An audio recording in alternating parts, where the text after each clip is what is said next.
Rajasthan ATM கொள்ளை கும்பலை சுட்டுப்பிடித்த தமிழக போலீஸ். நாமக்கல் அருகே ஏடிஎம் பணத்தை கொள்ளையடித்துவிட்டு கண்டெய்னர் லாரியில் தப்பிச் சென்ற கொள்ளையர்களை போலீசார் துப்பாக்கி முனையில் சுட்டு பிடித்தனர். ஒருவர் என்கவுண்டர் செய்யப்பட்டார். கேரள மாநிலம் திருச்சூரில் அடுத்தடுத்து 3 ஏடிஎம் மையங்களில் கொள்ளை சம்பவங்கள் அரங்கேறின. கேஸ் வெல்டிங் மூலம் கொள்ளை சம்பவத்தை நிகழ்த்திய மர்ம நபர்கள் கிட்டத்தட்ட 66 லட்சம் ரூபாய் முற்றுப்புள்ளி பணத்துடன் தப்பிச் சென்றனர். மேலும் வேறு ஒரு பகுதியிலிருந்து ஏடிஎம் எந்திரம் ஒன்றையும் அலேக்காக கடத்திச் சென்றுள்ளனர். தகவலறிந்த போலீசார் சம்பவ பகுதிக்குச் சென்று தடயங்களை சேகரித்து புலன் விசாரணையை துவக்கினர். முதல் கட்ட விசாரணையில் வெள்ளை நிற கார் ஒன்று இந்த சம்பவத்தின் போது சந்தேகத்துக்கு இடமான வகையில் சென்றதை உறுதிப்படுத்தினர்.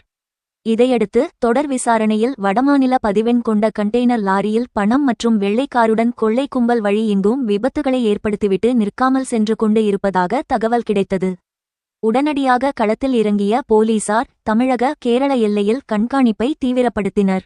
இந்நிலையில் நாமக்கல் மாவட்டம் குமாரபாளையம் பகுதியில் சந்தேகத்துக்கிடமான வகையில் கண்டெய்னர் லாரி ஒன்று விபத்துகளை ஏற்படுத்திவிட்டு செல்வது தெரியவந்தது. பொதுமக்கள் புகாரை தொடர்ந்து உடனடியாக அந்த லாரியை போலீசார் மடக்கி பிடிக்க முற்பட்டனர். போலீசாரின் நடவடிக்கையை அறிந்த கொள்ளையர்கள் கண்டெய்னர் லாரியுடன் சினிமா பாணியில் அசர வேகத்தில் தப்பிக்க முயற்சித்தனர். போலீசாரும் விடாமல் வெவ்வேறு வாகனங்களில் சேசிங் செய்ய குமாரபாளையம் பகுதியே பரபரப்பானது. கிட்டத்தட்ட 30 இருசக்கர வாகனங்களில் போலீசார் லாரியை விரட்டிச் சென்றனர். போலீசார் சேசிங்கை அறிந்த கொள்ளையர்கள் எவ்வளவோ முயன்றும் தப்பிக்க முடியவில்லை. நடுவழியில் லாரியை மடக்கி பிடித்தபோது உள்ளே இருந்த கொள்ளையர்கள் திடீரென போலீசார் மீது தாக்குதல் நடத்தி உள்ளனர். இதில் காவல் ஆய்வாளர்கள் தவமணி, ரஞ்சித் ஆகியோர் காயமடைந்தனர். தற்காப்புக்காக போலீசாரும் துப்பாக்கியால் சுட்ட ஒருவன் சம்பவ இடத்திலே சுட்டுக் கொல்லப்பட்டார். மற்றொருவர் படுகாயம் அடைய அவரை மீட்டு போலீசார் மருத்துவமனைக்கு கொண்டு சென்றனர்.